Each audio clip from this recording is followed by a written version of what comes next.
How's it going, everybody? So, I watched The Suicide Squad last night. Went on date night with my wife, had all-you-can-eat ribs at Montana's, and then went to the movie theater, which was incredibly spaced out. I think there was probably only about 20 people in the whole theater for social distancing, for physical distancing. Went to the movie theater and watched The Suicide Squad with full expectations of having a good time. I'm not expecting a perfect movie. I'm expecting plot holes. I'm expecting there to be imperfections, but I don't go to movies or watch movies for the movie to be perfect. I just want to come out of the theater having really enjoyed myself. And so for a movie like Suicide Squad, am I laughing during the movie at all? Because clearly it's supposed to be a comedy. Am I surprised by some of the scenes? Am I excited by what I'm watching? To me, that is what makes a good movie. Because a lot of the movies that people my age watched a long time ago that we hold in high regards, they were just as cheesy and filled with just as many plot holes as movies are now. What I want when I go is to be entertained, and I don't want to be preached to on a soapbox as well. I don't want to feel like the real point of the movie or the television show is really to just use that show or movie as a vehicle for their very specific tick box ideas.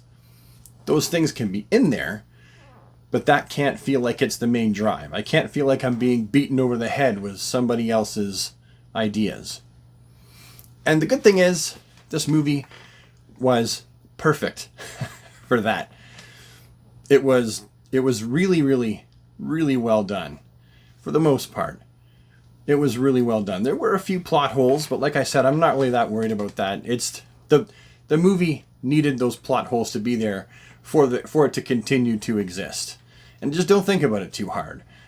And just don't look at the plot holes, and they're not there, right? They're not there. It was fantastic. The action was really well done, for the most part. There was a really great scene involving Harley Quinn and taking on a bunch of full-grown men that, of course, in reality, she wouldn't be able to take on that many people. But it's a comic book style movie, and you have to suspend disbelief. I mean, there is a giant man shark.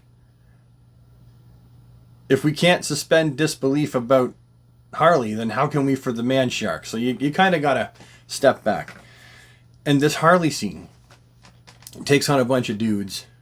It's almost like they were trying to outdo themselves from the action scene that they shot where she takes on a bunch of police officers in the Gotham City PD in the Harley Quinn movie. They were like, well, this is what we did with Harley there, so James Gunn was almost like, well, let's do this and top it. And it was fantastic. Harley's action sequences were great. It was like watching bloody, combative, murderous ballet. It was fantastic. With a pole arm. It was great. I was surprised at which characters died, and then also at how fast they began to die and who died when.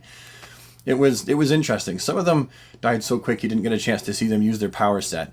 Like at all. Like nothing. Others I thought were going to stick around closer to the end, and oh my goodness, they did not. It was fun. As far as the dialogue goes, it was pretty interesting. It was pretty well done. Cheesy in some places, but the cheese was just right. It was like a well-aged cheese that tasted good in your mouth, even though it may induce a little bit of cringe and some of the bitterness of it. Not that the jokes were bitter. The point is, the dialogue was good enough, the jokes were well enough placed, and the comedy was well needed. That's what a Suicide Squad movie needs. You can't have a movie called Suicide Squad without it being a very serious, dark movie, or being something that is just ridiculously off the wall and fun.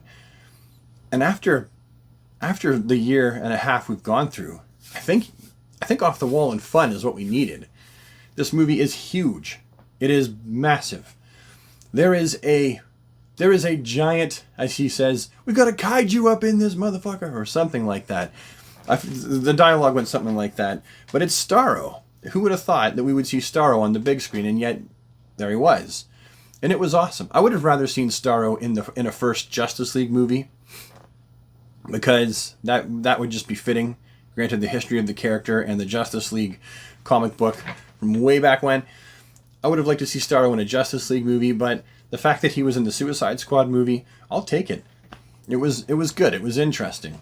There was a point in the movie closer to the middle where they slowed down the pacing and it was more story driven that I was like, okay, I feel like they should have brought it back like 5 minutes sooner and it would have been just right. So there was a spot like that, but for a movie that is as long as it was, with the runtime that it had, I am so glad I didn't have to go to the bathroom in the theater, because I wouldn't have wanted to walk away from any of it. It was fun. I enjoyed myself. If you're on the fence about going to see it, I'd say go see it. Or HBO Max, you can watch it on HBO Max if you live in the States. But definitely watch it. It's worth it. It's fun. Don't expect a movie that's going to be all deep and intellectual and have a great deep storyline. There are a few points where you're like, oh, that's kind of heavy. That hit a bit of a nerve.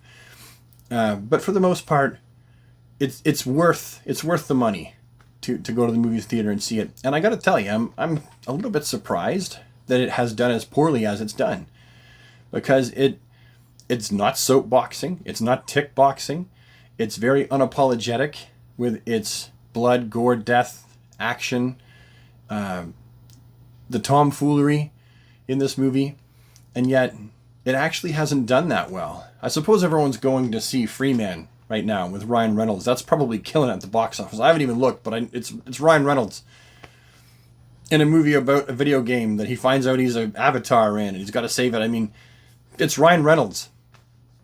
Of course it's going to do well. And of course Suicide Squad is going to go up against... I mean, Suicide Squad does have the baggage of the previous movie, which was good, but crap at the same time. It's got some really great things about it, but some things about the movie that also weren't so great.